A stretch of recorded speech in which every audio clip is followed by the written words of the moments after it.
This video is for Math 1342, Chapter 8 lecture video.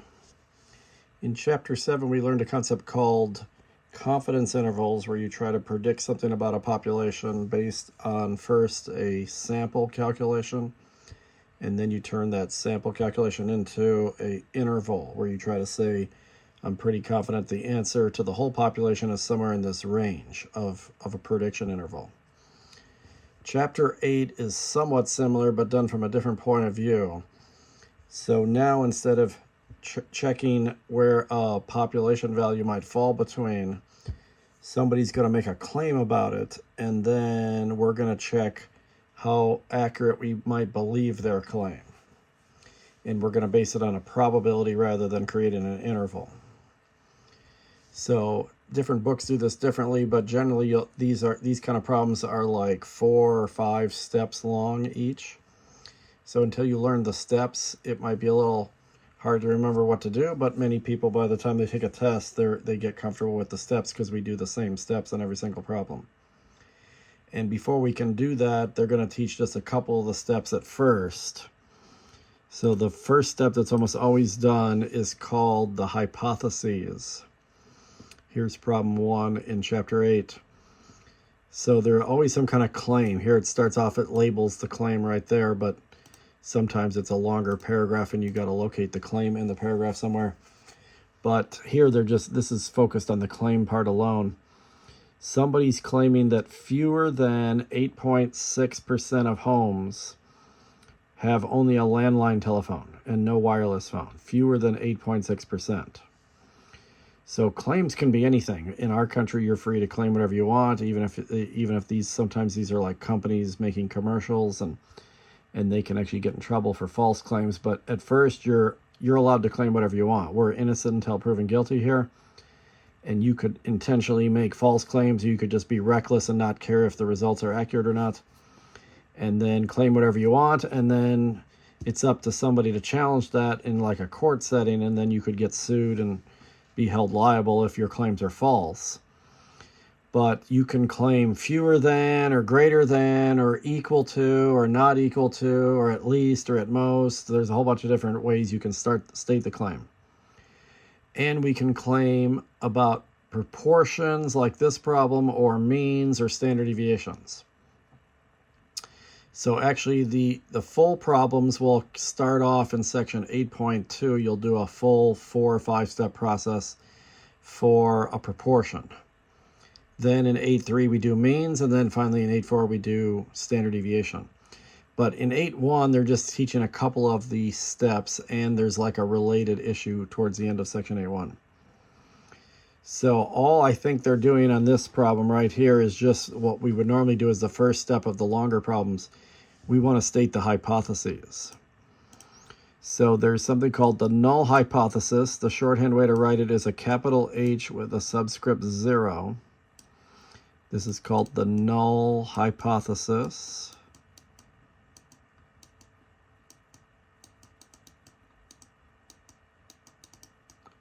The key thing about the null is it has to have some kind of equal in it. Generally, they'll just put equal to, but in theory, it can be greater than or equal to, or could it be the less than or equal to? As long as it has equal to attached to it, then it goes in the null hypothesis. Then we try to create the exact opposite scenario in the second one, which is abbreviated H1. This is called the alternative hypothesis. And if you think of court settings, that's a good example of this, because in court you're either guilty or not guilty. So the alternative hypothesis is basically the opposite of the null. But sometimes we do the alternate first and then do the opposite in the null. But these two are opposites of each other. And the claim can be in either one. So it all depends if a claim has an equal to included with it or not. Somebody can claim that if you come to our auto shop, your oil change will last more than 3,000 miles. Supposedly when you get oil change, it's supposed to be good for 3,000 miles. So maybe they make a commercial and like, we're better than our competitors. Our oil changes last more than 3,000 miles. They could say that. It may not be true, but they can claim that. So they can claim that it's more than. More than does not include equal to. So then the claim would go in the alternative because it doesn't have an equal to attached to it. Or they could say it's at least 3,000. At least means greater than or equal to. Then the claim would go in the null. So the key is to always do the claim first. Read the claim and decide if it has an equal to attached to it or not. This claim just says fewer than. Fewer than. I guess it won't let me highlight the word fewer for some reason. So fewer than is literally just less than. So the claim is that the proportion P, notice you can choose P, sigma, or mu. That's the drop-down menu because that's what we're going to do in the next 3 sections. Section 8.2 is about proportions P. Section 8.3 is means mu. And Section 8.4 is standard deviation sigma. So it matters which variable you pick, depends on the type of problem we're doing. We're doing proportions here because it's 8.6%. The claim is only fewer than, only less than. And then it's always good to change percents to decimals. Notice it says type an integer or a decimal. Do not round. But you always want to change a percent to a decimal. So 8.6% is actually 0.086. You have to move the decimal over twice. It takes one place to go past the 8, then another one to have where the final decimal is going to go. So don't put 8.6 here, they'll count it wrong. So you want to think what the claim is first. Then I'm looking at it and saying this claim does not have an equal to attached to it. It could have, but it doesn't. So then I'm going to place it in the alternative hypothesis. The alternative this time gets the claim, but sometimes the claim is actually in the null. It all depends if it has equal to attached to it or not. Then the null, or actually whatever one you haven't filled, I always fill the claim in first. It doesn't matter if you do the H0 or the H1 first. It's best to do the claim first because then the other one is exactly the opposite. So the opposite of less than is greater than or equal to. Now, students understood this better in previous textbooks. They would allow me to choose greater than or equal to, and then it made more sense that it was the opposite. So in theory, what you're doing here, let me show you this way. I decided that H1 was getting the claim because it didn't have an equal to. Fewer than is just less than. So technically, the null should be greater than or equal to. That way you have complete opposite scenario. Whenever somebody does a sample and checks this, it's either going to be greater than, or it's going to be equal to, or it's going to be less than. One of those 3 things has to happen. And that way it's either guilty or not guilty. We don't want a situation where both of these are true or both of them are false. One of these is true and one of these is false when you set them up as opposites. Now, if it turns out to be less than 0.086 as they claim, then they're right and they can continue going about their business doing what they're doing. If it's greater than or equal to, they're wrong, and that's where maybe not in this scenario, but in some cases that's where they could get sued. So if it's equal to 0.086, they're wrong, and if it's greater than 0.086, they're even more wrong. So I guess some books nowadays, I'm noticing more and more of the textbooks nowadays, they're not allowing us to put greater than or equal to here. It's becoming common to just put an equal to in the null no matter what. But even when that's the case, it's still best to think of this the old-fashioned way where you put the claim down first and do the opposite in the second one. And then if it's supposed to be greater than or equal to and there is no option for that, you just pick equal to. See, in their mind, they're thinking that the greater than doesn't really matter because if it's greater, that's even worse than being equal. And the person's just more wrong in their claim. So one good piece of news is that you're always going to put a just equal to in the null no matter what. There should be nothing else ever there. But really, you should think of it as the opposite first, because sometimes you'll get these wrong.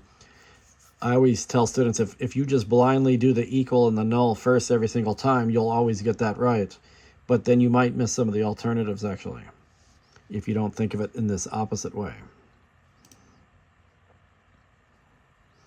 Okay, here's another problem like that, but now it's about the mean. The mean, so that's mu. That's not sigma, that's not p, that's mu. So you always got to pay attention. Is it about the mean? Is it about a proportion? Is it about a standard deviation? The mean of all healthy adults is less than. So maybe it would have been good if I got something different than less than again, but here's less than for a second time in a row. Is less than 121. That's the claim. So because that claim, again, does not have equal to attached to it, I would put that in the alternative. I would do that first. And notice 121 is the mean. That's an integer, so only proportions do you move the decimal over twice. There's no moving a decimal on a mean. So yes, this is going to be mu equals. I really should put greater than or equal to, but there's no choice for that. So equals 121. So in essence, 2 was the exact same thing as 1, except 1 was about a proportion, and 2 is about the mean. I'm going back to number 2 real quick to see if I hit try another one. Okay, apparently it says less than every time, so unfortunately that's, maybe they should mix it up a little better. Let me see if the first one, if I do another one, does it stay less than there too? No, see, this one switched. Okay, that's good. So I'm redoing number 1 because now it says more than 3.4% of homes. So now you say it's still proportion, though P is greater than 0.034. See, the claim can be anything. It can be more than, less than. It could have been greater than or equal to, less than or equal to, not equal to. And we're going to do this on every problem virtually in the chapter and into the next chapter too. So you're going to see more and more examples of this. This, unfortunately, you're not getting a great variety of what can happen here, but I would put that down as the alternative. I always fill the claim in first, even if it's in the alternative. You don't have to do these two in order. And then technically the null should be P is less than or equal to. But they won't have that as an option, so just put equal to. But in my opinion, it's easy to change the less than or equal to just an equal to at the end, rather than putting the equal first and maybe missing the alternative because of that. And when we get an example, there's some examples where if you just blindly do it in order, you might miss the alternative. I'll show you that when that occurs. Okay, so 1 and 2. Now, actually, let me save 3, 4, and 5 until you learn the whole process. You'll actually understand those better if I do that last. I always like to do that last in Chapter 8 instead of textbooks like to put that at the beginning just because it's like one step of the process. But let me just do a full problem here with number 6 next. And then once we've done all the full problems 6 through 10, we can go back to 3, 4, and 5, and I think you'll understand them better. So this is a very typical problem right here where I have a whole paragraph of information, and it's part 1 of 5. See, there's 5 steps. They typically do 4 or 5 steps in textbooks. For these are called hypothesis tests. So a television show conducted an experiment to study what happens when buttered toast is dropped on the floor. When 51 buttered slices of toast were dropped, 30 of them landed butter side up and 21 landed butter side down. Use a 0.01 significance level to test the claim. Here it comes, to test the claim that toast will land with the butter side down 50% of the time. There's the claim. It's always somewhere in the paragraph. The first 2 problems, that was only about the claim, but now it's part of a whole paragraph. But the claim here is that it will land on the buttered side down 50% of times. It will do this. In other words, it's equal to this. Here's a time where the claim is in the null because it's literally equal. And notice they put the P here already. So sometimes they make you do that, but here they're nice enough to do that for you. So P equals 0.50. That's the claim. So if I was doing this one by hand here, I would have put that down first. I would have said P equals 0.50. Notice I changed the 50% to 0.50 as a decimal. This time the claim's in the null because it's literally just equal to. Well, the opposite of that is not equal to. So either this toast lands this way 50% of the time or it doesn't, one or the other. The claim is either true or false. It can't be both, it can't be neither. That's why we want opposites. So equal to, anytime the claim is equal to and it goes in the null, the alternative will always be not equal to, because that's the opposite of equal to. So one thing that's always true is the null always has equal to, and technically it can be less than or equal to or greater than or equal to, but the key thing is it has an equal to. The alternative should never be an equal to. The alternative is always going to be a greater than alone, a less than alone, or a not equal to.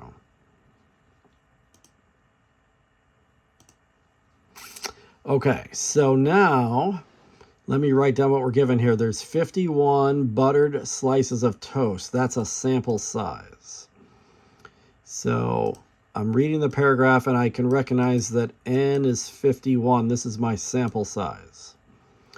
When you're doing proportion problems, this is about a proportion. What's the proportion of time that the toast lands in a certain way? It's not about a mean. It's not about a standard deviation. The only other variable you need is, and we did this in chapter 7 too, is x, the number of yeses. Remember, proportions are yes-no questions. Number of yeses. It's like asking, are you going to vote for Donald Trump or not? Yes or no. Did you land buttered side up? Yes or no. It's really a yes or no question, even though you can't ask a piece of toast yes or no. But think of it as a yes-no question. It's like we asked 51 pieces of toast, did you land buttered side up? And 30 of them said yes. 21 didn't. So there was 30 yeses and 21 no's. We only need the yeses. We don't need the no's. So this is 30 right here. X is 30. And then there is this, you'll see at the end, use a 1% significance level. That's how we do the ending of the problem. And then the only other number here is this 50% value, which we got right here. 50% is right here. There's a thing we use at the end called the level of significance. This is the Greek letter alpha, 0.01. This is called the significance level. I'll explain that once we get to the step where they want you to use this. So there's a way to do these by hand, and you can read the textbook if you don't have a graphing calculator, but I'm assuming most of you can at least use this free graphing calculator. So go to Stat and Test. It's very similar to what we were doing in the last video for Chapter 7. Chapter 7, remember how we used the T interval, number 8, and we used the 1 prop Z interval, letter A. Well, over these next 2 chapters, we're actually going to learn the first 6 of these. Intervals is confidence intervals of Chapter 7. These are called hypothesis tests. It's not like a test you take in school. It's like testing a claim. That's why they're called tests. We're trying to test a claim. So there's z-test, t-test, 2 sample z-test, 2 sample t-test, 1 prop z-test, and 2 prop z-test. The ones that start with a 2 are in Chapter 9. The ones that start with a 1 or don't have a number, they're in Chapter 8. So the calculator does it in a different order than our book does it. Our author likes to do proportions first. Many books like to do that last, but he likes to do proportions first for some reason. So the one you need for section 8.2 is number 5, the 1 prop z-test, which actually is very similar to the 1 prop z-interval we did back in Chapter 7. So choose number 5. Proportions are easier because you don't need to worry about is sigma known or not. You don't need to worry about the input being data or stats. All you need basically is the x and the n. And then this P0, that's that 50% value. P0 is this right here, 0.50. And I think the 0 is emphasizing how we write the null. See how it's H sub 0? So they're trying to say, yeah, the one from the null, that 0.50. The calculator needs to know what the claim was, basically. This is telling it what the claim was. Whoops, I wrote that wrong. 0.50. And then x is the 30 times the toast landed butter side up, and then n is 51. Notice that's backwards from the way the paragraph worded it. The paragraph had the 51 first and then the 30. So it's sometimes backwards in the way you need it in the calculator. That tricks some people and they put it in wrong. But X can never be bigger than N. You can't get more yeses than people you ask. You can't get more buttered side up than number of times you drop the toast on the ground. So if the numbers are different, then the smaller one's definitely X. So the 0.5 or 0.50, that tells the calculator what the claim value was about. Then we have to tell it which alternative did we have. The alternative hypothesis, H1, is always either not equal to, the one it's defaulting to right now, or less than, or greater than. That's all you ever put in the alternative. It's always one of those three. Not equal to, less than, or greater than. Ours was not equal to because that was the opposite of the claim. But sometimes we'll choose these other two. And then you hit calculate. This will get you the next two parts answers correct. This is the power of the technology. I can just spit out these next two answers right away instead of, if you're doing this by hand, it can take 10 minutes or so calculating these next two parts. So the first number that appears, this z-score right here, 1.26, this is called a test statistic. This is a z-score, just like we learned in chapter 6. Remember the problems that said find the z-score? Those were inverse norm problems. So this is getting me the z-score just without me having to calculate it. Okay, so let me come back here. That's what they want in part 2. Identify the test statistic and round to 2 decimals, 1.26. So that will be the first number that pops out of the calculator. Oops, okay. Not equal to, that's weird. 1.26. Oh, let me double check the numbers.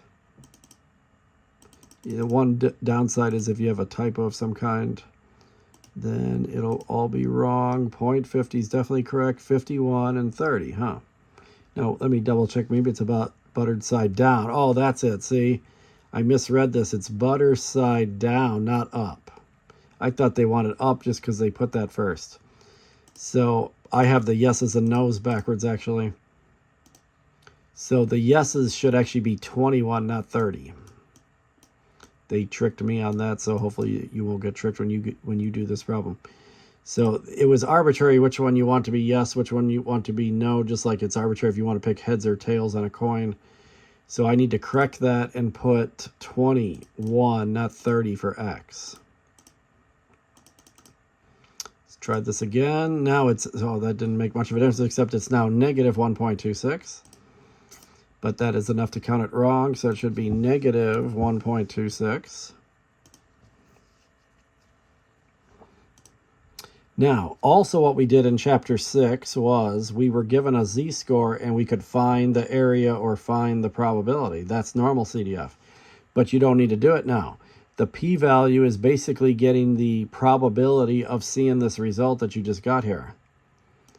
And that's a probability. And the calculator actually spits it out as the next decimal number here. 2075. They usually like 4 decimals for this. 2075. And then since there's a 7 after that, you'd bump the 5 up to a 6. 2076. Oh, no, they want 3 decimals. Okay. Usually they like 4, but... So I need 208. Bump the 7 up to an 8. 208.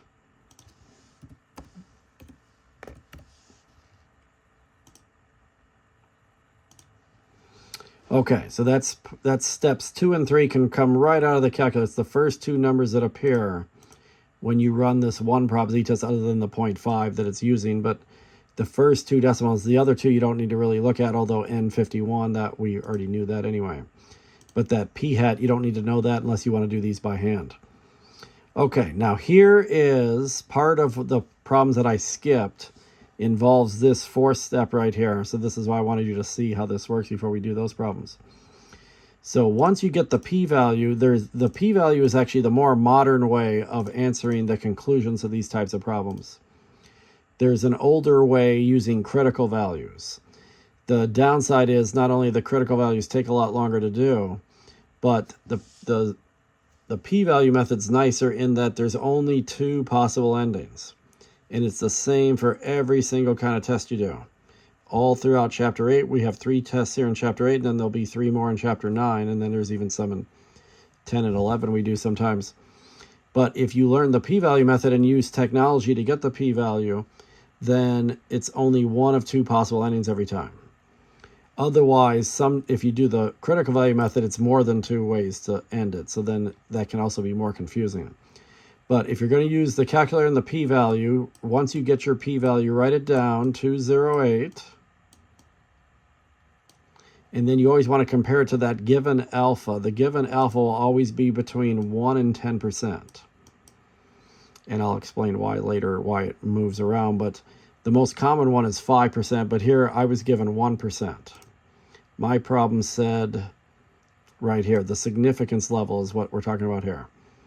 They gave me a significance level of 0.01. That's the lowest it ever goes, actually. So because the p-value, they usually like 3 or 4 decimals for that, but the alpha is always quoted almost always as 2. I highly suggest you add 0. You can always add zeros to the end of a decimal. It doesn't change it. This is why in the calculator when I typed 0.50, I actually typed 0.50, but as soon as I pressed enter and moved down, the calculator changed it to 0.5.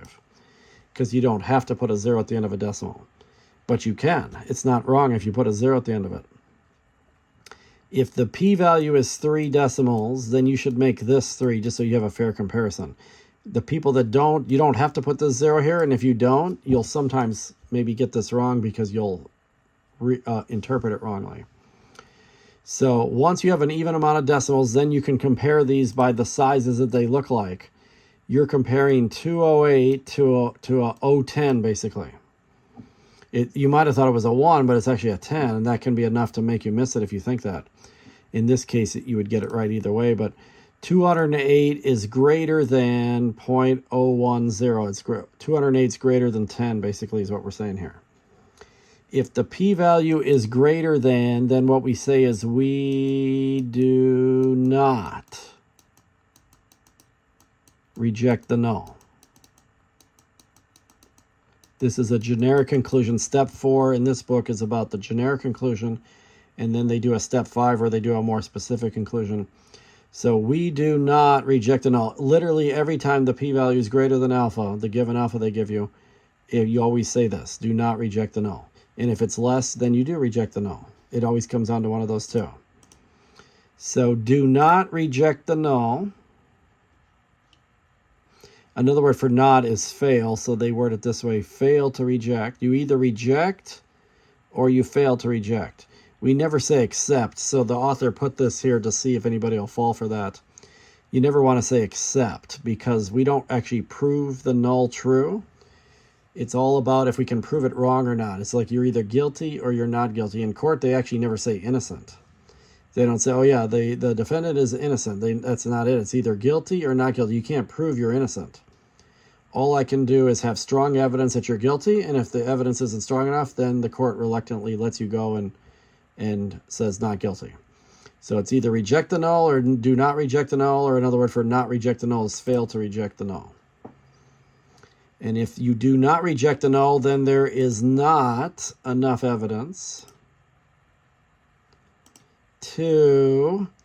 Now, this is an independent answer here, but it's going to be to warrant rejection of... Now, some books say to support the claim or to... I'm trying to remember what the other wording is, but at least you won't have to worry about it here. So you only say support the claim when it's in the alternative, but since it wasn't in the alternative, then I'm going to say this, warrant rejection of the claim. Okay, so let me go back and show you this. So if the p-value is greater than alpha, you're always going to say fail to reject in this entire textbook. Fail to reject the null. It's always about the null. If the p-value is less than alpha, and it's always either going to be, I guess it could be equal. I've never seen one that's equal. I think if it's less than or equal to, then you say reject the null. Maybe it's the equal on the other one, but I don't think it'll ever come down to an equal.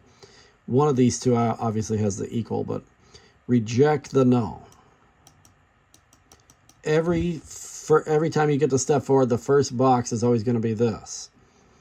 And there's a nice way to remember this. This author had a really good, like a little poem way to remember this.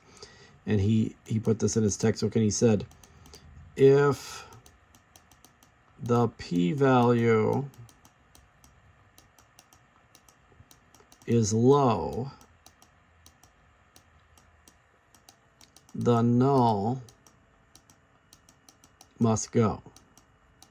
So because you're all new at this probably, and it comes down to memorizing these two cases right here, you could easily misremember it in the middle of a test or something, or even in homework. So usually what happens is by the time somebody takes a test, they either get all the step 4s right or they get them all wrong because they have it backwards in their mind. So if the p-value is low, the null must go. At least that rhymes like a poem. It's easy to remember that little phrase. So what that's saying is that the p-value is low. Another word for low is less than. So maybe I'm wrong here about the equal. This, I think the equal's here actually now that I'm thinking about it, because low is the same thing as less.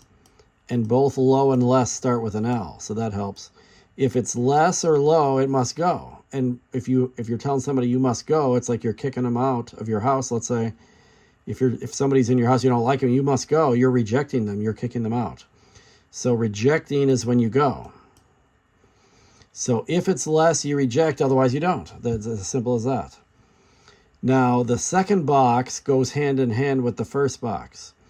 If you reject the null, then there is enough evidence. So then is goes with reject.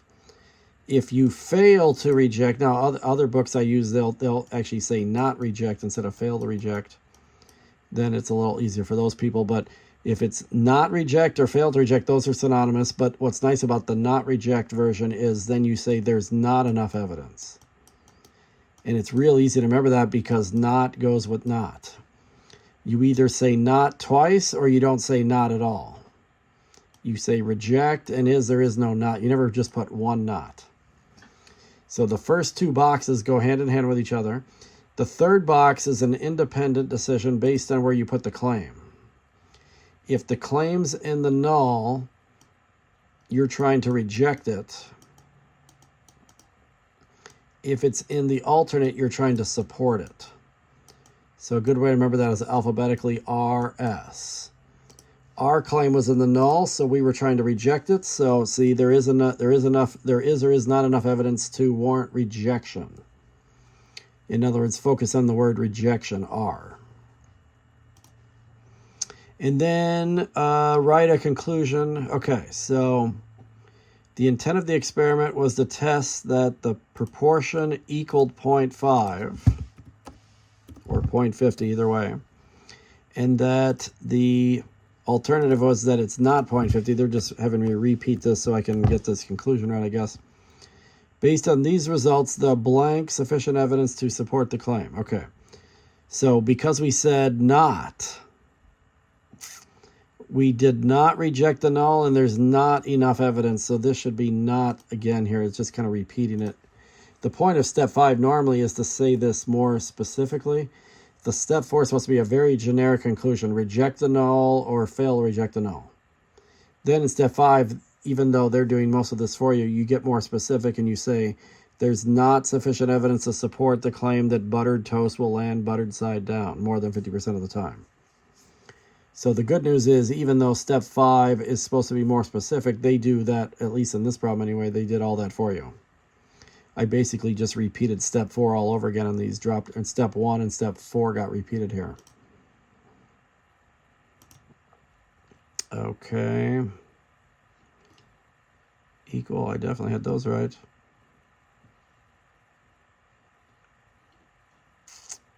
There is not.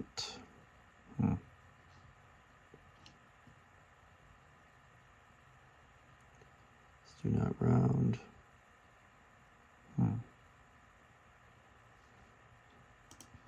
guess let me see what they're saying is wrong with this.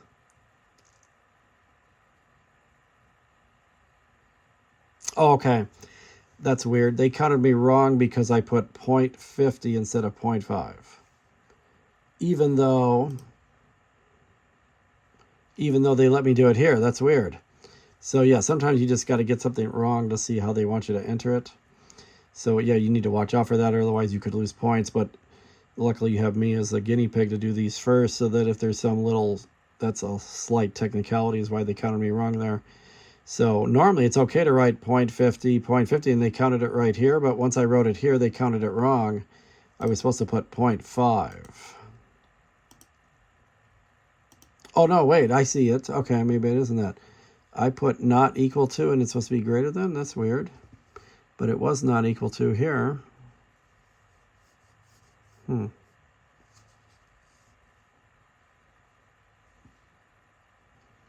So I don't know if that's some kind of typo on their part, or if there's a reason why they switched that to greater than. I've never seen that happen before. We had not equal to here, but for some reason they switched it to greater than here, and I'm not sure why. The intent of the experiment. Okay, maybe what it has to do with is normally the alternative is the opposite of the null. So that's why that was correct here. But really the point of the problem is some people think that one side comes up more than others. So the buttered side in the sample happened more than the unbuttered side. The buttered side up happened more than the buttered side down. So maybe this, people believe that. Actually, I've heard this before where they claim if you put butter on toast and drop it off a table, that it always lands butter side up. So to convince somebody that's actually true and not just a made-up assumption, then you would need the p to be significantly greater than 0.50. If the proportion of times that it landed buttered side up, although this is buttered side down more. Yeah, I'm not sure about this one, actually. So that was the only thing I was thinking of, is that if it was about the buttered side up, you would want that to be significantly greater than 50% to say that there's something going on here. But so let's try another problem and see if that's an issue in another problem or not, because that was a weird ending and I haven't seen that before. Okay, random sample of 859 births included 426 boys. See, there's your sample size and your number of yeses, basically. Somebody's born, yes or no, are they a boy or not? This is still section A2, so we're still doing proportions. Notice that the level of significance changed to 0.05 this time. Test to claim that 50.8% of newborn babies are boys. See, not that it's greater than that, not that it's less, at least, at most. There's nothing like that. There's no direction to this at all. It's just that it is 50.8. So that's the claim. The claim is, and it's going to go in the null because it's literally equals. The claim is that the proportion is 50.8 or 0.508 if I change it to a decimal. That's the claim. So then the alternative will be the opposite of that, not equal to.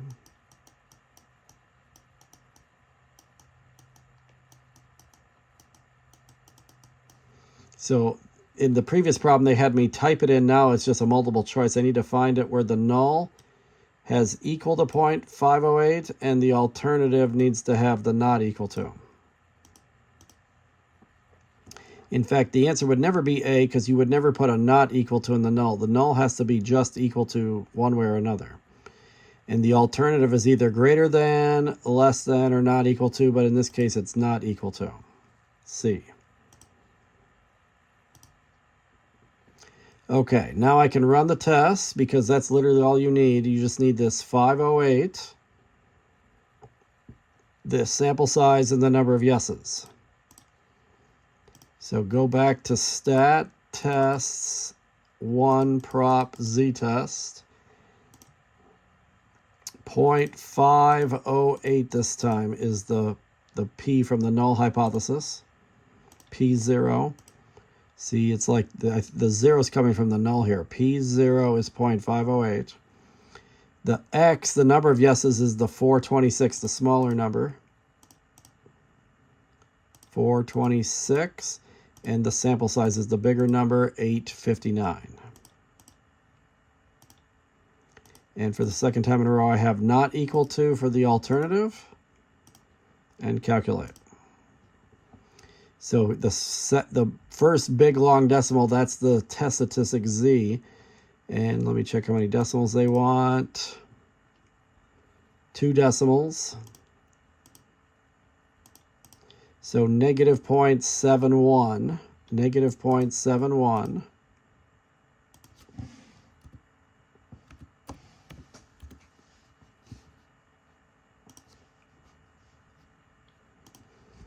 And then the p-value is the one right below that. And I forgot to check how many decimals. 3 again. So 479, nothing to round up because there's a 0 after that. 479.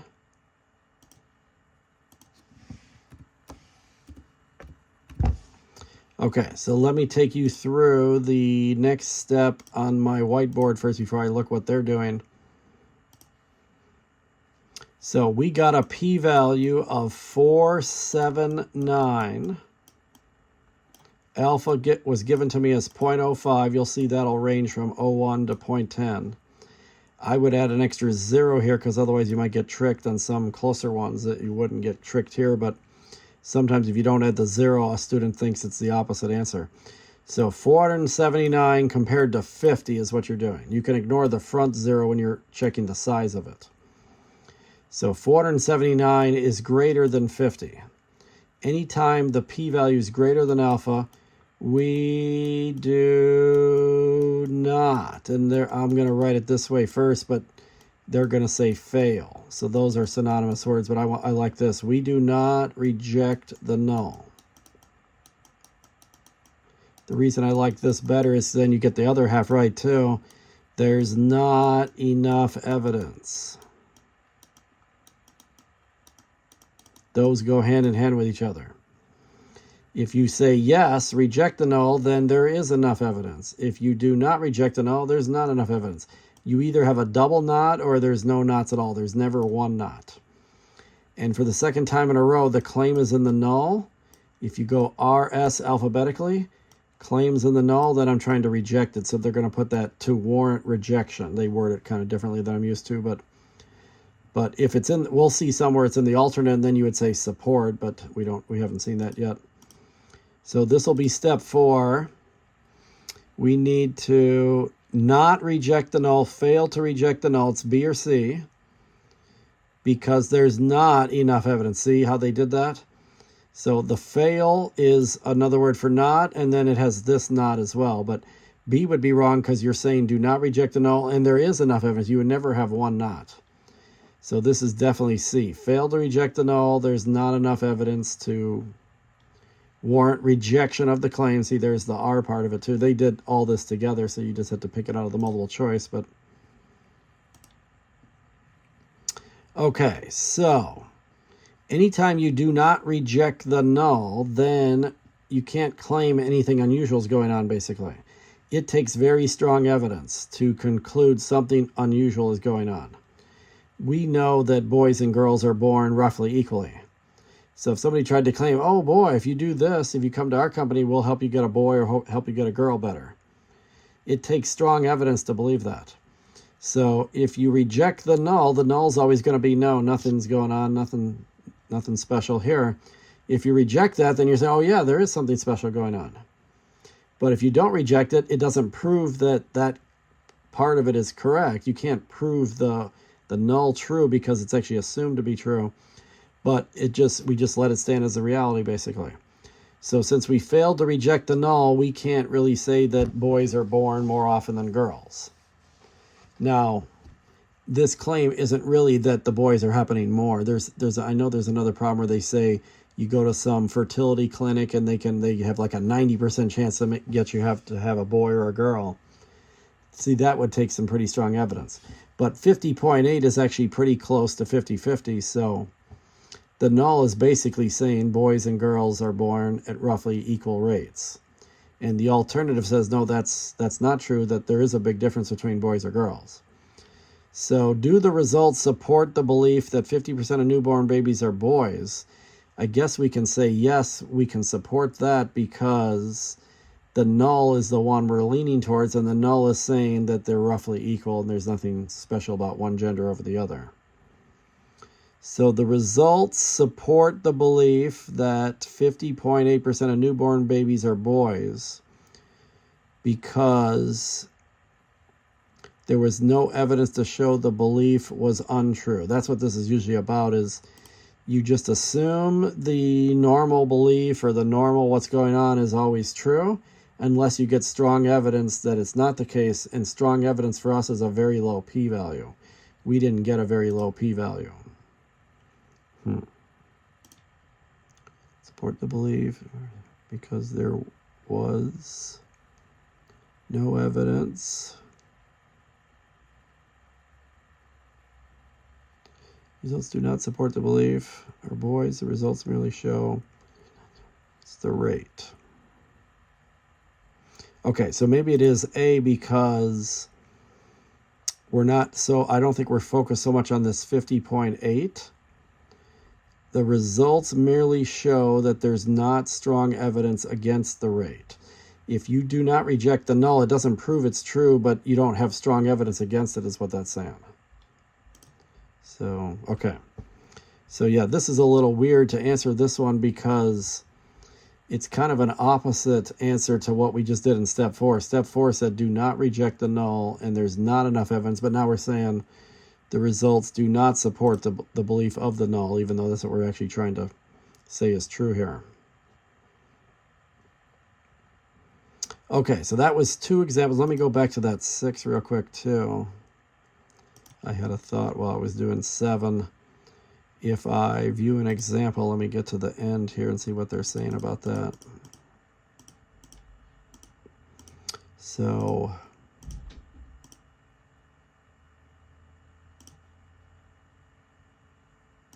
okay, I guess it's going to take a while to get down there. See, they're doing this more the by hand way, I think, is why this is taking so long here.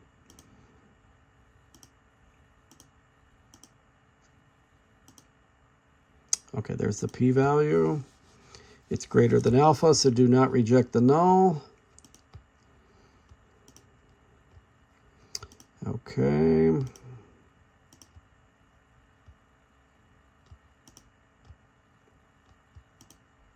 Okay, I guess I missed it at the end there, but okay. I guess that didn't help. Let's try another one here. A simple random sample of 10 pages from a dictionary is obtained. So on number 8, we're going to switch to means now that we're in section 8.3, but every type of test or interval problem has a sample size. So we still have a sample size here. A simple random sample of 10 pages.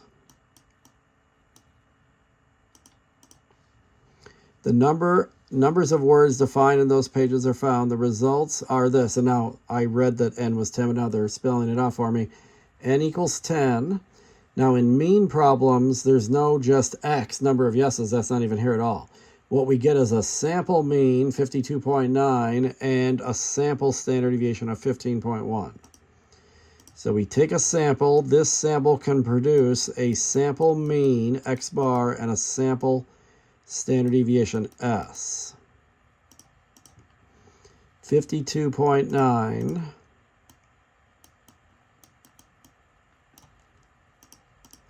and 15.1.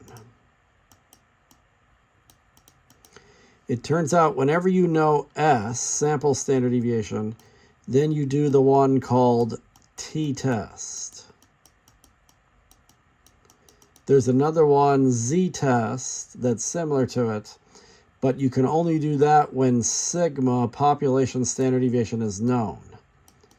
And this author doesn't even do z-test problems at all because he thinks it's just too unrealistic, and that in real statisticians, they're always working with samples. They wouldn't know the population values.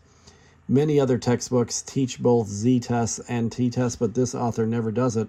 So good news for you, you don't have to know that one, and you'll just know it's anytime it's about a mean, it's automatically going to be a t-test. We didn't do z interval in chapter 7, we only did t intervals for the same reason.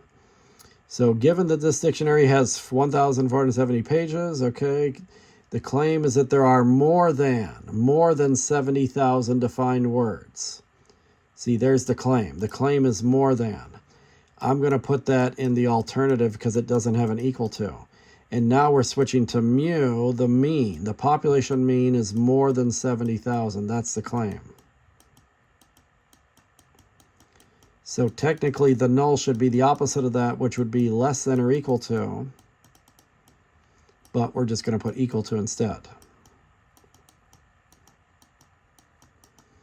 And at the end of that step 4, I can already tell if I go RS alphabetically, we're going to say to support the claim rather than warrant rejection of the claim. It's definitely going to have that in it now, to support the claim. You can always tell that after you do the step 1.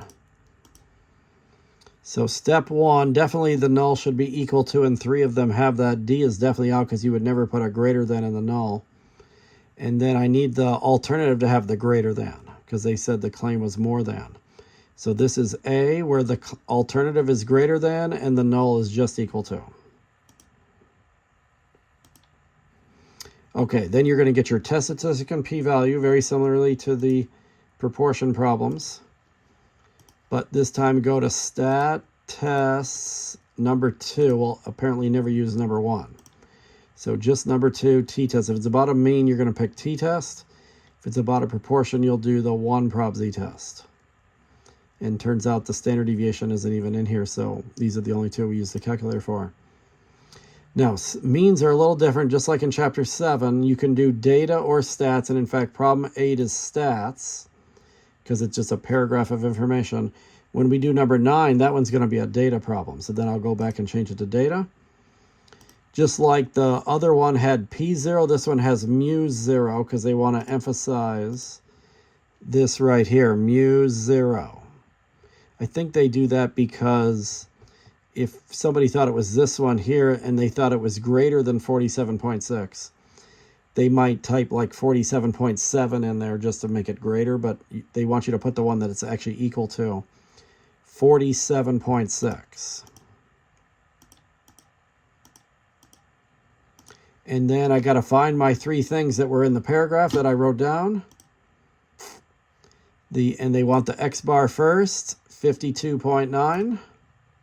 The calculator wants that first, 52.9. Then it wants this S sub X, but remember that X is just extra. It's just the same thing as S, 15.1.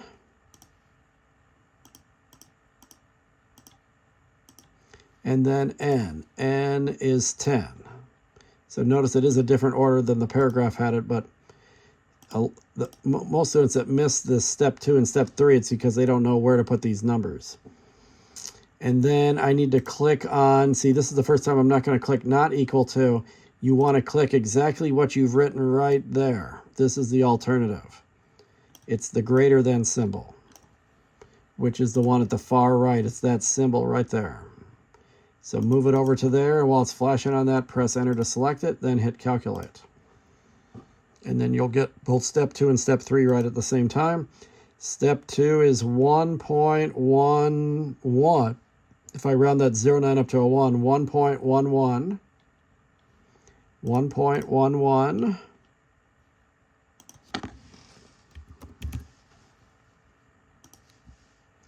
And the p-value is right below it.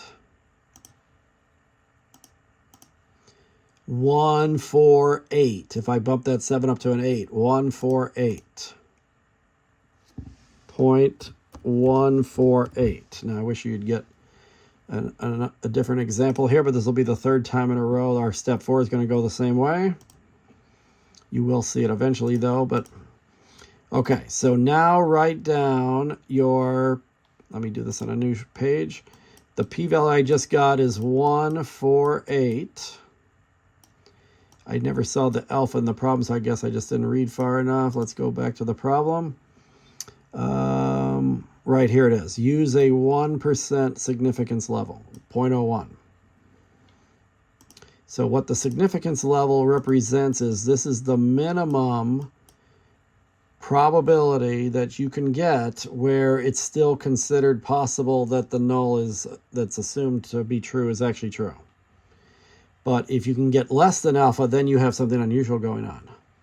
So if there's a less than 1% chance of something, that doesn't happen very often. So put an extra 0 on the end of this, so that way you're comparing 148 to 10, not to 1.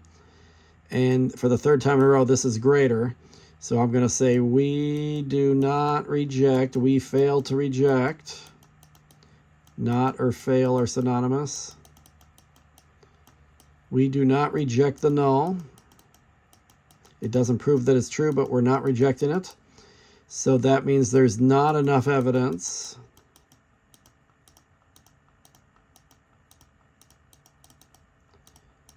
But this time I'm going to say to support the claim rather than to warrant rejection.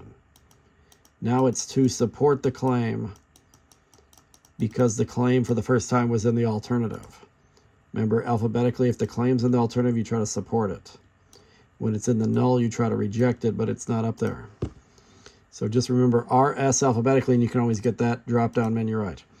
So do not reject the null or fail to reject the null. See, they didn't even put except this time because we never say that. They were just trying to trick you on that other problem. Fail to reject the null. And if you fail to reject, then there's definitely not enough, or sufficient's another word for enough. Not sufficient evidence to support the claim. Now, they did that part for you, but sometimes that's a drop-down menu too. So, but notice it switched to support, not, it didn't say to warrant rejection like the last two problems. That there are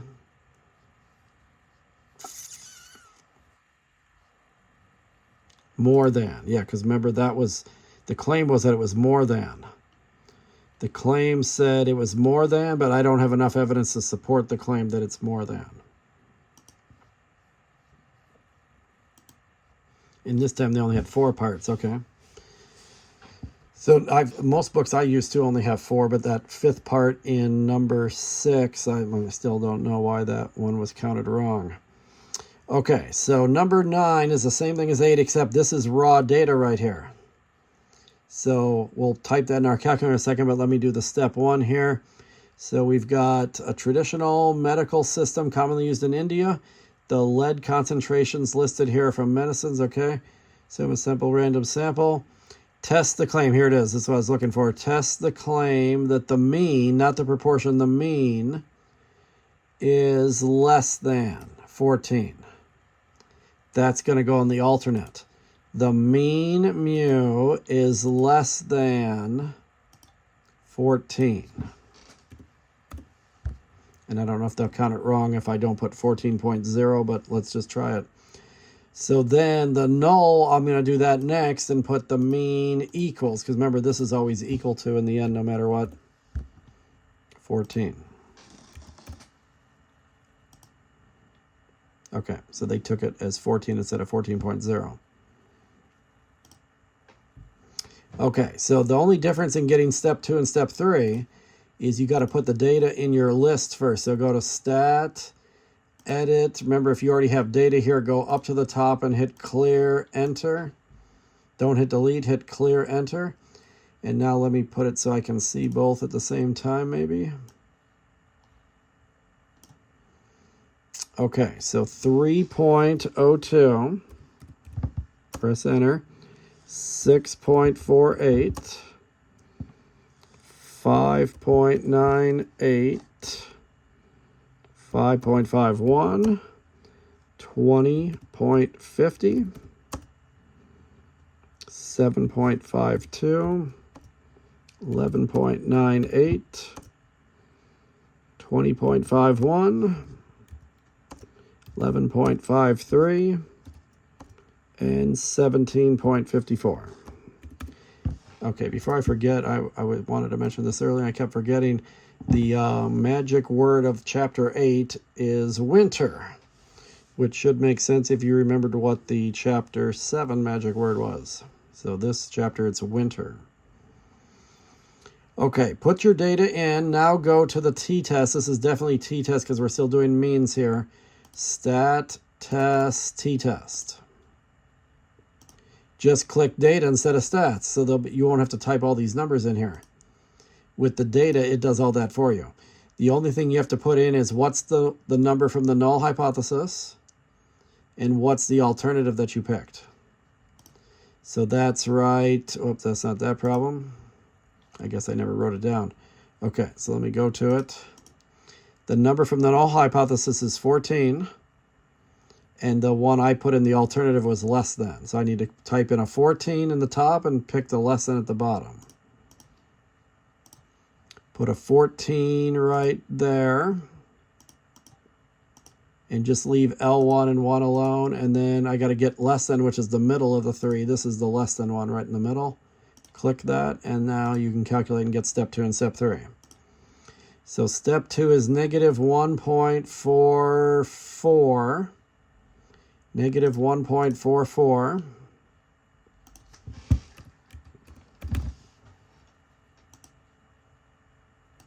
And step 3 p-value is right below that.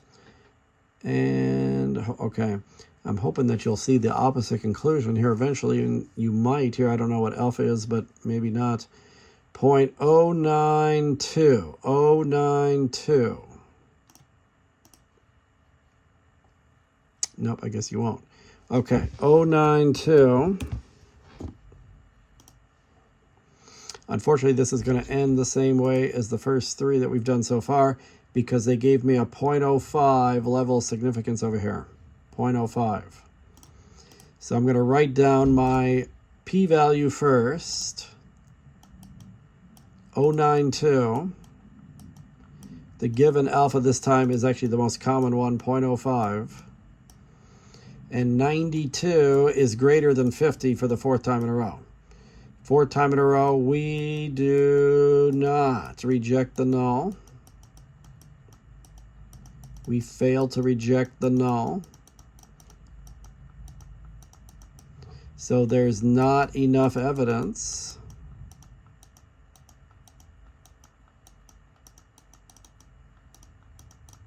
And for the second time in a row, to support the claim. At least they're mixing that one up a little.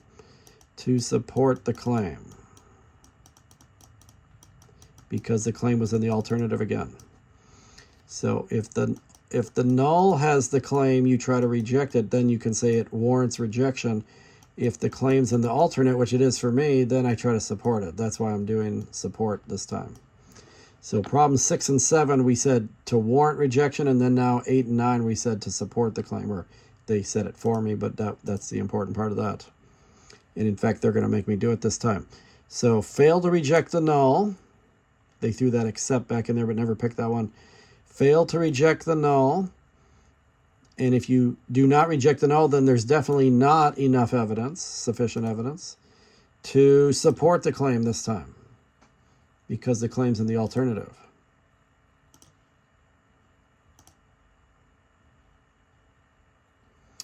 Okay, hopefully we can get, see, if they would have given me this alpha 0.10 right here in the last problem, then I would have rejected the null. You haven't seen one do that yet. But if the alpha had been 0.10 right here, and this is what I was warning about, add an extra 0 on the end of this, because 92 is less than 100. This would have been less than if I would have had that 0.10. And if you don't put the extra 0, you might think you have 0.10, and you might think you're less. People get tricked by that a lot. So I wish number 9 would have had this alpha 0.10, then you would have at least seen the different ending to it, although maybe you'll see it here. Okay, so this is just different here. 8.4 is when you're doing standard deviation. So is there sufficient evidence for the manager to conclude that the standard deviation, see the standard deviation, not the mean, not the proportion, the standard deviation. The standard deviation has decreased. So decreased means less than. So I'm going to put this in the alternative. The standard deviation sigma has decreased or is less than what I guess what it used to be. So it's up here at the beginning, I think, this 0.007. That's what the original standard deviation used to be. 0.007. The 0052 is what they got out of a sample. So that's definitely not sigma, that's S. So then in the null, we're going to say that sigma equals 0.007. James Bond 007. But the claim's in the alternate, so I'm going to say to support the claim at the end, if they make me do that drop-down box. You can always tell the ending of step 4 right after you finish step 1.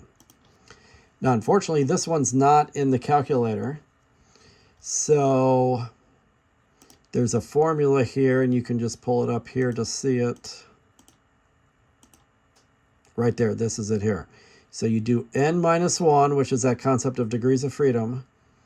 You multiply by the s that they tell you and square it, and then you divide by the sigma that they told you and square it. Both of those are told you in the paragraph. So s squared's in the top, sigma squared's in the bottom. And this is that chi-square again that we did at the end of chapter 7. So n minus 1 times s squared over sigma squared. Well, sigma is definitely 007 because that's what I just put into the null and alternative. So that's definitely 007. There's a sample size of 27, randomly selects 27 pistons. So do 27 minus 1 in your head and put 26 here. Don't type 27 minus 1.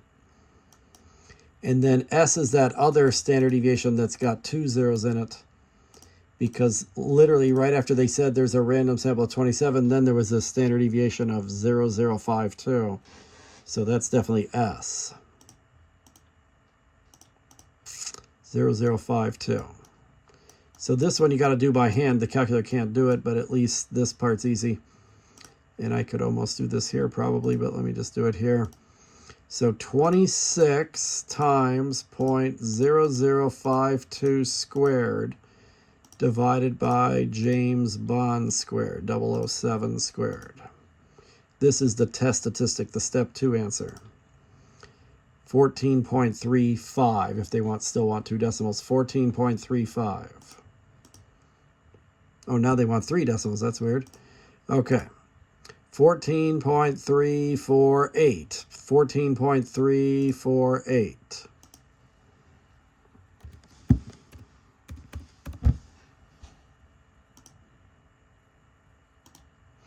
Okay, the p-value, you can get this also out of your calculator. So what you're going to do every time is there's something in the calculator called, remember normal CDF? There's one called chi-square CDF too. And you always put 0 first, because remember chi-squares never go into the negatives. Then you put your test statistic that you just got second. This 14.384.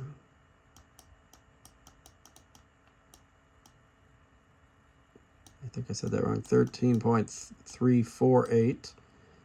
348, yes. And then you put the degrees of freedom third, which is always n minus 1. 27 minus 1 is 26. So this is located under... So even though they don't have the full test built into the calculator, you can still do it here by going to second vars. Remember normal CDF and inverse norm from chapter 6. If you go down a little further, there's a chi-square CDF. And it's always CDF, never PDF. Just like we never do normal PDF either. So you put 0 first, then the 14.348. And then in this case, 26 degrees of freedom because the sample size was 27.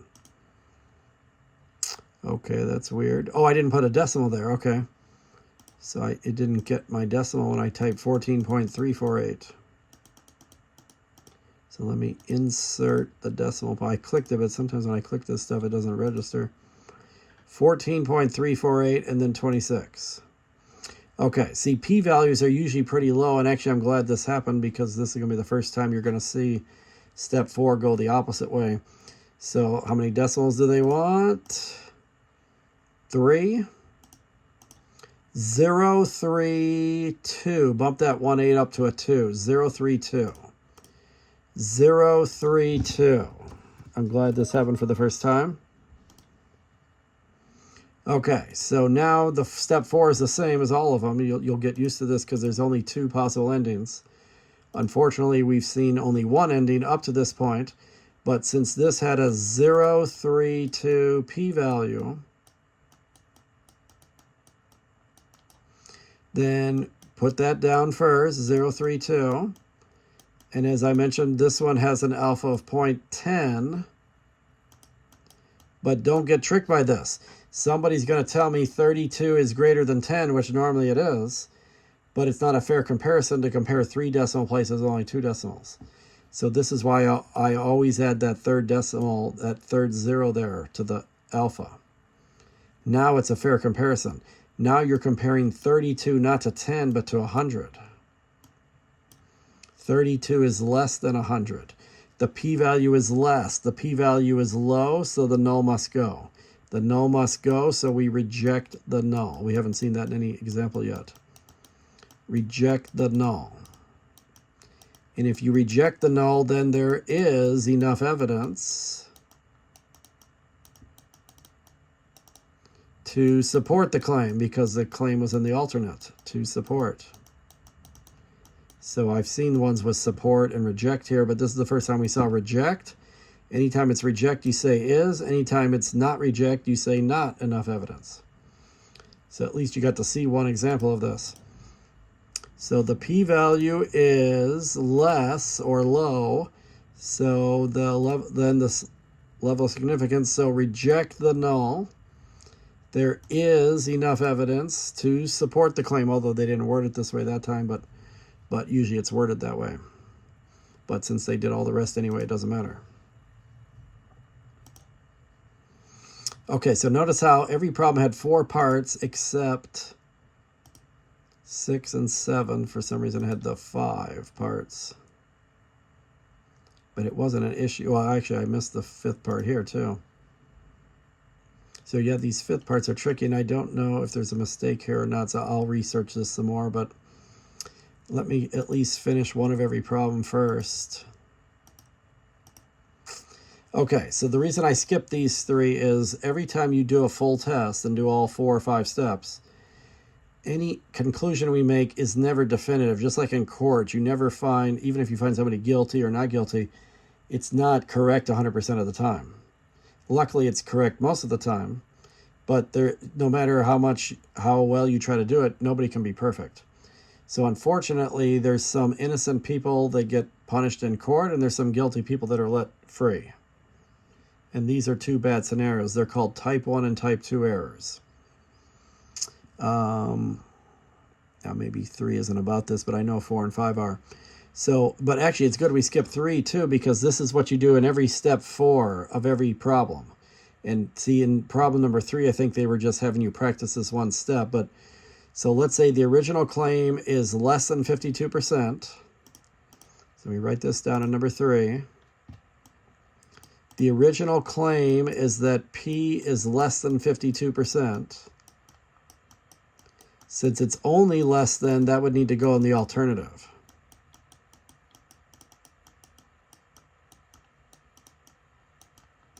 And then the null would technically be the opposite, but they're just going to put equal to for it. So this is what I've read so far. Less than 52% of adults would erase all their personal information online if they could. What if you run a test? Because see, in number 3, you didn't know how to run the whole test yet. What if you ran the whole hypothesis test and you got a p-value of 0.428? What if your p-value in step 3, this is step 1, and this is, they're skipping step 2 here, but because they're just trying to teach you how to do the step 4 is what this problem's about. What if your p-value was 0.428? See, I'm used to p-values being 4 decimals long too. I don't know why they kept doing 3 in all the homework problems. But whether it's 2 or 3 doesn't really matter. But 0.428, what if you got that p-value? And what if you're given an alpha of 0.05? What conclusion would you do? So now you might know how to do this because we've done it 5 times already in the other problems. But the given alpha was 0.05, the most common one. Always put p first and compare it to alpha. Now don't tell me 428 is greater than 5. You don't have a fair comparison of decimal places. This one's got 4 decimals, this one's only got 2.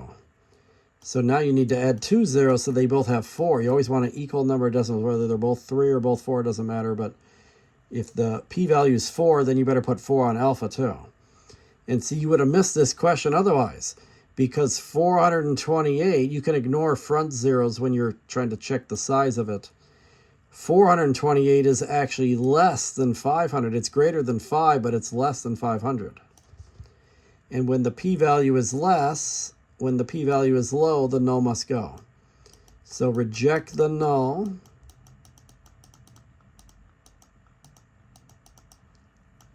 Which means there is enough evidence. And because the claim's in the alternate, I'm trying to support it. I think that's what they're doing on this problem. So if they gave you the p-value and the alpha, normally you have to find the p-value yourself, but on number 3, they gave you the p-value because they knew when you were in section 8.1 you hadn't learned how to find p-values yet. But because we did 5 examples of this already, hopefully this will be an easy problem for you now. Reject the null because the p-value is less than or equal. See, I was right, I guess. It is less than or equal. I couldn't remember where the equal went, but that's true. Yeah, less than or equal to. If it's less than or equal to, then you can reject the null. If it's greater, then you don't reject it. And if you reject it, then there is enough evidence to support the claim. There is sufficient evidence to support the claim. See, they were trying to teach you how to do step 4 with this problem number 3. And I think 4 is another example like it. So what if you get a p-value of 0.0616? And what if alpha is 0.05 again?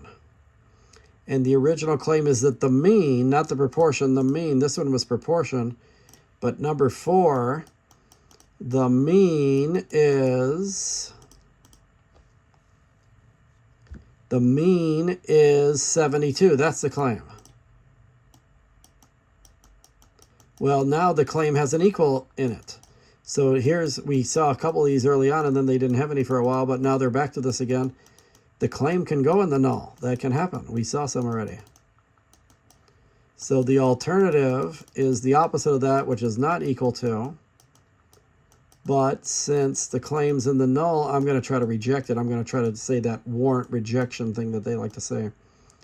But we're not going to say support the claim. We're going to say reject the claim at the very end. And if the p-value is 0.0616 and alpha is 0.05, but add 2 zeros to it because the other one's got 4 decimals, you need this one to have 4. 616 is greater than 500. So do not reject the null. Or fail is another way to say that. Fail or do not reject. And that means there's not enough evidence to reject the claim. This would be my step 4 if I was doing a full problem. So both of the nots are happening. Fail to reject because the p-value is greater than alpha, yes. And if you fail to reject, then there's not enough evidence to warrant rejection. Not enough evidence to reject. So you might find 3 and 4 easy now that we've done that step in every problem from 6 through 10. Okay, I thought 3, 4, and 5 were all what number 5's about, but so this is that thing I was talking about. If you're in court and you're found guilty, there's a chance maybe you're innocent. There's some innocent people in jail, actually. If you are found not guilty, there's a chance you actually got away with a crime. There's people that get away with crimes, and then they commit more crimes after that sometimes. These are called type 1 and type 2 errors when you punish innocent people or don't punish guilty people, set guilty people free. If you punish a guilty person, that's good, bad guy in jail. If you set an innocent person free, that's good. You don't want to punish an innocent person. So 2 of the 4 possibilities are correct decisions where we put the bad guy in jail or let the innocent person go free. But sometimes we put an innocent person in jail or let a bad guy go free. These are called errors, type 1 and type 2 error. So a good way to remember these, this author had a good little poem like that. If the p-value is low, the null must go. Except this one is kind of like PEMDAS, I guess is a better relationship to it. And what you do is you write routine for fun. And you capitalize all the consonants and lowercase all the vowels. Routine for fun.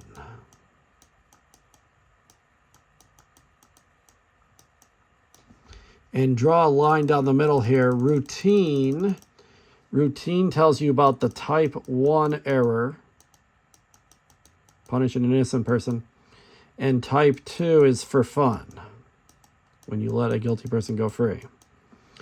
So this is a way to get question 5 right, is a type 1 error. They'll say, what's kind of like the definition of a type 1 error?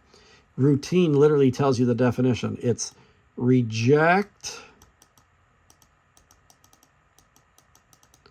a true null hypothesis.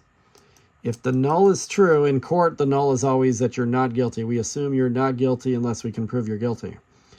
So if the null is actually true, that means the person is actually not guilty. But if you reject that, then you're saying, no, we find you guilty.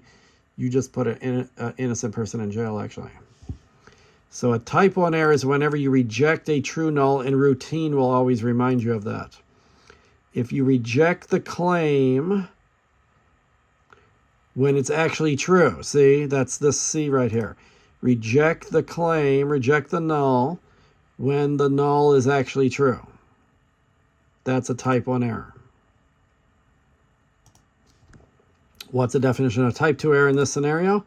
Type 2 is when you fail, and again, another word for that is not. If you fail or do not reject a false null. So think in court where the null is always that the person's not guilty. If the null is false, it's false that they're not guilty. That means they're really guilty. And if you fail to reject the null, then you're going to kind of agree with it and let it stand as a reality. So in court, if you fail to reject the null, you're agreeing with the not guilty conclusion. But the person's actually guilty. You just let an innocent person go free. So if you can remember the reject or fail to reject, at least you got a 50-50 chance. Type 1 error always is reject, for sure. It's definitely not the fail to reject. And then type 2 is definitely fail to reject. But you're failing to reject the null, a false null. So the null is supposed to be that it is 0.17. The alternative would be that it's different or not equal to 17. So if you're failing to reject a false null, that means the alternative is actually the one that's true. So that's A. Fail to reject the claim when the alternative is actually the one that's true. So that's what these are called, type 1 and type 2 errors. And literally when you run any hypothesis test like number 6 here,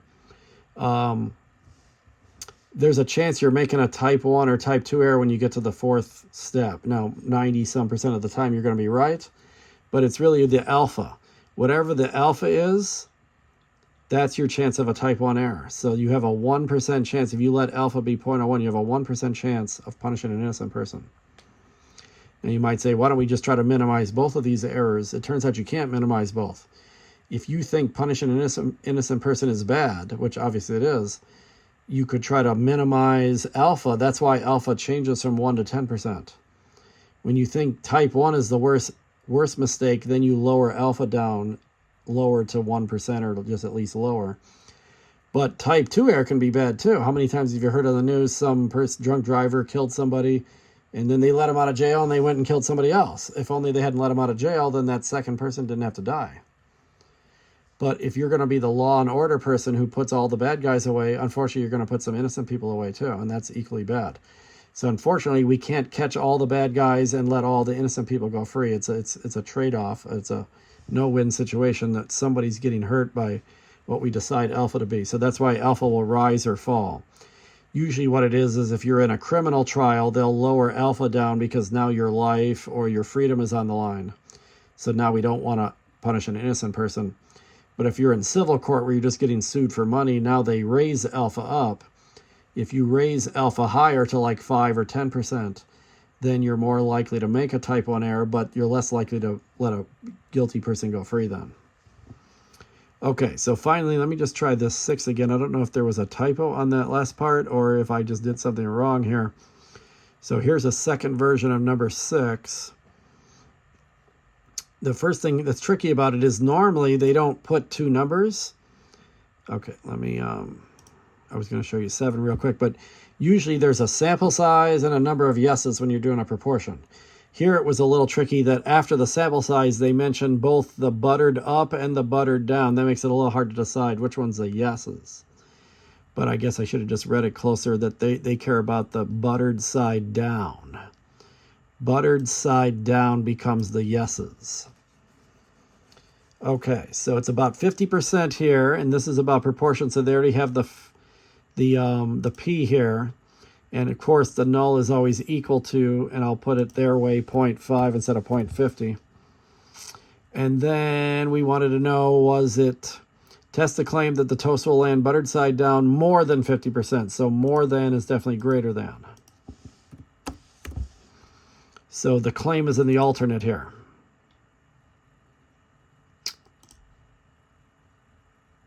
Buttered side down more than 50.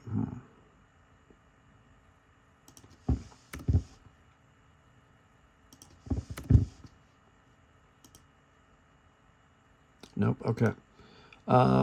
See, I think what's weird here is the buttered side up and down. Test the claim that the toast will land buttered side down 50% of the time.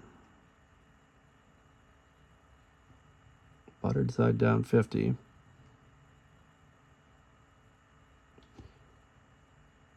Test the claim of more than 50. That's weird.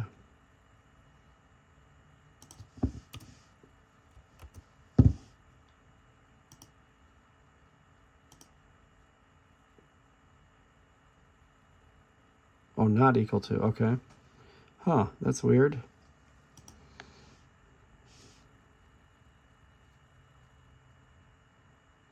Okay, so maybe, I don't know why there's two claims here. Because one claim says that it will land 50% of the time. Then the alternative should be not equal to. But then they later say it should be more than, so that's kind of weird. Okay, maybe that's why I missed the... Now I see why I missed part 5. It's because there's two claims here. This is a very weird problem. Okay. Okay, so now I see what I'm doing wrong because I wasn't reading this close enough. But whatever the first claim is, that's how you do step 1. But then for some reason there's a second claim, and that's how you do that part 5. So that's how I missed it the previous time. And then I missed it this time because I was only focused on the bottom part of this. Okay, so I wonder if I can leave here. Yes. Save best score. Okay, let's try this one last time. Sometimes you have to get things wrong just to see what's going on here, and that's what happened to me on this one. Okay, so let's try this one more time. Similar question. Okay, so whatever the first claim is, test the claim that the toast will land with the buttered side down 50% of the time. So what that's saying is, that's the null. That the claim is that the percentage is 50%. So then you're supposed to do the opposite in the alternate and put not equal to.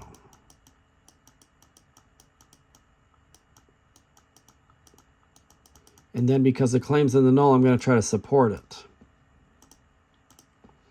Okay, so P equals 0.5 or 0.50. They should take either one of those because I put 0.50 the last time, but I'll do it their way and put 0.5.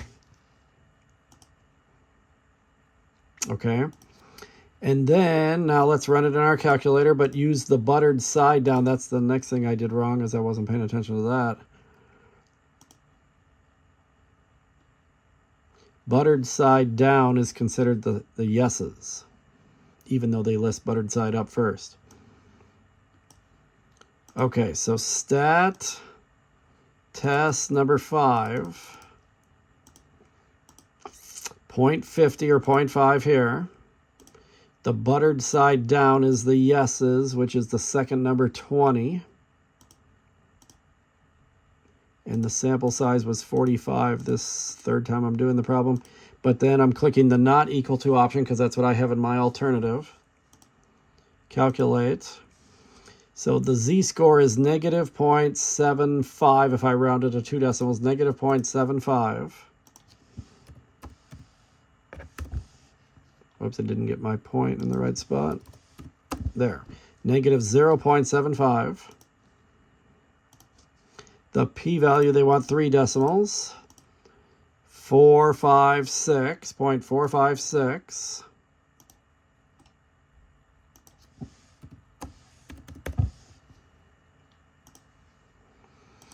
And then that's greater than alpha. 0.456 is greater. They even gave me the highest alpha, and I'm still greater than that. So write the 456 down. The p-value is 456. Alpha's 0.10, the highest one, but even adding a 0 to that, I'm still greater. The p-value is not less, it's not low, so the null does not have to go. Do not reject the null. Fail to reject the null.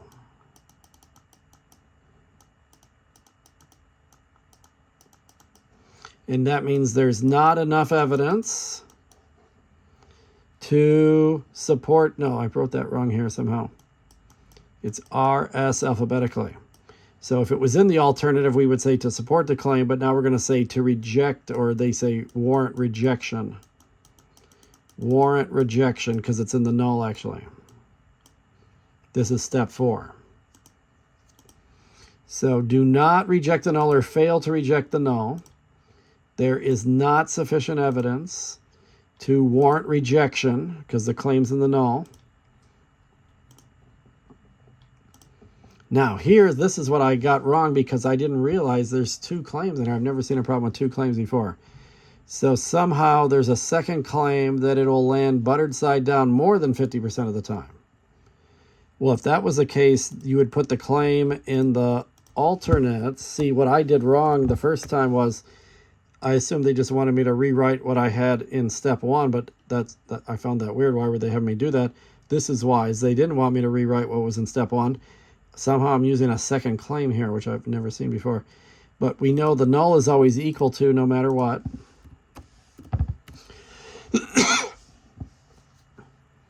And based on these results, there is or is not sufficient evidence. There is not sufficient evidence. Okay, so that's what it was. So it wasn't anything that I was doing wrong in the main body of the problem. If this problem only had 4 steps, I had all that right, other than I didn't read the buttered side up and the buttered side down. But yeah, the step 5 is weird here, and it's like from a different claim, and I don't know why they did that and why I've never seen that before, actually. But at least I figured it out before this video ended of what was going wrong on number 6. So now you should be able to do all 10 problems in chapter 8.